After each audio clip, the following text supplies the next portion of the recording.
يا سيدي يا حبيب الله الصلاة والسلام عليك يا شفيع المذنبين وعلى آلك وأصحابك يا رحمة للعالمين. جب جلوہ حق کی بات ہوتی ہے سامنے مذاق ہوتی ہے. جب جلوہ حق کی بات ہوتی ہے سامنے مذاق ہوتی ہے. ایسے لگتا ہے کہ دن نکل آیا جب مدینے میں رات ہوتی ہے. ایسے لگتا ہے کہ دن نکل آیا جب مدینے میں رات ہوتی ہے.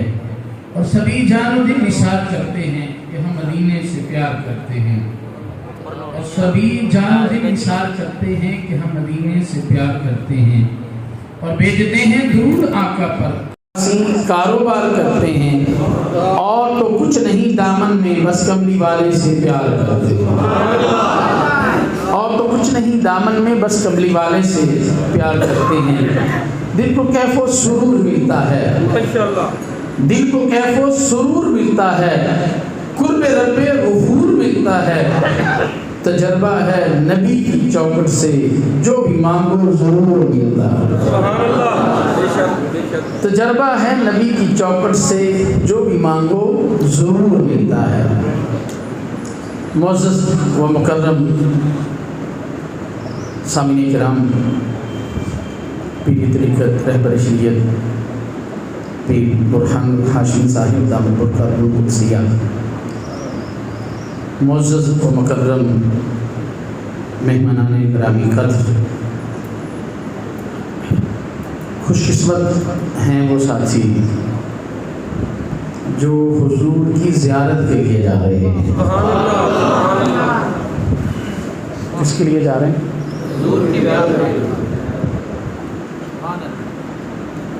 امام مالک علیہ رحمہ کا قول ہے. آپ فرماتے ہیں کہ جب بندہ عمرے کے لیے جائے یا حج کے لیے جائے تو اس نیت کے لیے جائے کہ میں حضور کی زیارت کرنے کے لیے جا رہا ہوں. حضور کی کیا کرنے جا رہا ہوں؟ اور فرمایا جب واپس آئے تو کہے میں حضور کی زیارت کر کے آیا ہوں. میں حضور کی کیا کر کے آیا ہوں؟ زیارت کر کے آیا ہوں. خوش نصیب ہیں جنہیں بلاوا آیا ہے. خوش قسمت ہے. یہ بات ذہن نشین کر لیں. یہ جو حاضری ہے نا یہ پیسے سے نہیں ہو سکتی. یہ ادھر سے بلاوا آتا ہے تو بندہ جاتا ہے. اگر بلاوا نہ آئے تو جا نہیں سکتا. حج اور عمرے کی علیہ السلام نے بہت زیادہ فضیلت بیان فرمائی. حضور علیہ السلام نے ارشاد فرمایا جون سا بندہ عمرہ کرتا ہے، ایک عمرہ کیا اور اس کے بعد دوسرا عمرہ کیا، اللہ تبارک و تعالیٰ اس کے پہلے عمرے سے لے کر دوسرے عمرے تک درمیان والے سارے گناہوں کو معاف فرما دیتا ہے. سارے گناہوں کو معاف فرماتا ہے. پھر میرے علیہ السلام کی حدیث مبارکہ ہے، حضور علیہ السلام نے ارشاد فرمایا جو حج کرنے والا ہے، جو عمرہ کرنے والا ہے، یہ خوش قسمت ہیں. فرمایا یہ تو اللہ کے مہمان ہوا کرتے ہیں. فرمایا مہمان جب اللہ کی بارگاہ میں کسی کے لیے دعا کرتا ہے اللہ تبارک و تعالیٰ اس کی دعا کو قبول فرماتا ہے. فرمایا وہ جو مدینے جا رہا ہے اور حج اور عمرے کے لیے جا رہا ہے، اللہ کی بارگاہ میں جا کر وہ کسی کے لیے بخشش مانگ لے، اللہ تبارک و تعالیٰ اس کی بخشش بھی فرما دیتا ہے. اس لیے جو عمر حج کے لیے جائے اسے کہیں کہ جناب میرے لیے بخشش کی دعا کیجیے گا. حضور کی حدیث ہے. فرمایا وہ بندہ جو عمر حج کے لیے گیا ہے، عمر حج کے لیے گیا ہے، وہ کسی کے لیے بخشش کی دعا کر دے تو اللہ تبارک و تعالیٰ اس بندے کی بخشش فرما دیتا ہے. تو میں کہتا ہوں اس کا اپنا عالم کیا ہوگا؟ جس کی دعا سے بندے کی بخشش ہو رہی ہے تو اس بندے کا عالم کیا ہوگا کہ جو دعا کر رہا ہے اللہ تبارک و تعالیٰ جس کے لیے کر رہا ہے اللہ اس کی بخشش فرما دیتا ہے. تو خوش قسمت لوگ ہیں جنہیں وہ حاضری جو ہے وہ نصیب ہوتی ہے. اور پھر حرم کعبہ کے اندر جب بندہ حجر اسود کا بوسہ لیتا ہے، میرے علیہ السلام کی حدیث بارکہ ہے، حضور علیہ السلام نے ارشاد فرمایا یہ جو حجر اسود ہے قیامت والے دن اللہ تبارک و تعالیٰ اسے زبان بھی عطا فرمائے گا، اسے آنکھیں بھی عطا فرمائے گا. فرمایا زبان بھی عطا فرمائے گا، آنکھیں بھی عطا فرمائے گا.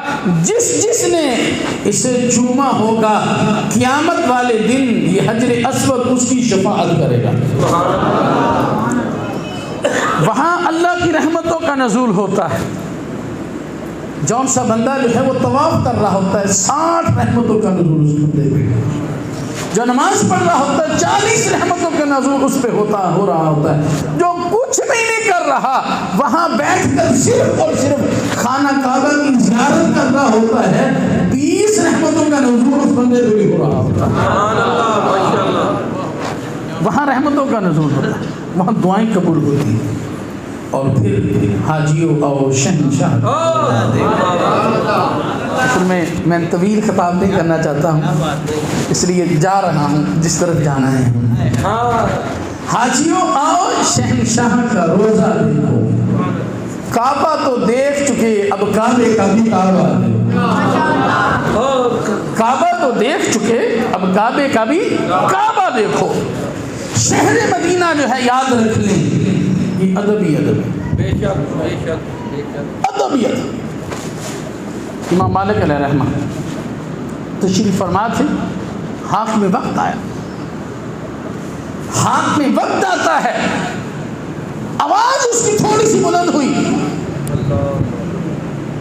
امام مالک علیہ رحمہ نے کہا خاموش ہو جا، ہاتھ میں وقت تجھے نہیں پتا حضور کی ذات تشریف فرما، تجھے نہیں پتا حضور کی ذات جو ہے وہ تشریف فرما ہے، تیری آواز جو ہے وہ پست ہونی چاہیے. اس نے کہا میں نے دعا کرنی ہے، کس طرف منہ کروں، کس طرف چہرہ کروں؟ فرمایا حضور کی طرف چہرہ کرو، ان کے صدقے تو اللہ تبارک و تعالیٰ نے آدم علیہ السلام کی دعا کو قبول فرمایا، ان کی توبہ کو قبول فرمایا ہے آدم علیہ السلام کی. تو دعا کرنی ہے تو پھر کعبے کا کعبہ تو ادھر موجود ہے، کعبے کا کعبہ ادھر موجود ہے. امام مالک علیہ رحمہ عاشق مدینہ اب اگر کوئی دیوار دیکھتے نا، پرانی دیوار تو اس کو چومتے، اس کو کیا کرتے؟ چومتے. کسی نے کہا اے امام مالک بڑا نام ہے تیرا، بڑا نام ہے، بڑا علم دیا ہے، محدث ہے، تجھے کیا مسئلہ ہے؟ تو دیواروں کو چومنا شروع کر دیتا، دیوار کوئی دیکھتا ہے تو اسے چومتا ہے، یہ کیسی دیوانگی ہے؟ اتنا بڑا نام ہے تیرا، اتنا مقام ہے تو دیواروں کو چومتا ہے. امام مالک علیہ رحمہ کہنے لگے میں اس دیوار کو چومتا ہوں جو دیکھتا ہوں کہ پرانی ہے اور حضور علیہ السلام یہاں سے گزرے ہوں گے اور میرے آقا علیہ السلام کی نظر اس دیوار کے اوپر پڑی ہوگی، حضور کی نظریں جو ہیں اس دیوار پہ پڑی ہوں گی، اس لیے چومتا ہوں. شاید حضور کی نظریں اس کے اوپر پڑ گئی ہیں. لوگ میں کہتے ہیں ایک دفعہ ہم غار ثور کی طرف جانے لگے تو گاڑی میں بیٹھے تو وہ ایک شخص ہمیں دلائل دینے لگا، کہنے لگا کہ وہ ادھر پتھر ہیں تو کیا کرنے جانا ہے وہاں پہ. میں نے کہا یار پتھر تو پاکستان میں بڑے ہیں، پتھر تو پاکستان میں بڑے ہیں، یہاں اگر ہم آتے ہیں تو کسی نسبت کی وجہ سے آتے ہیں. غار ثور میں کیوں جانا ہے؟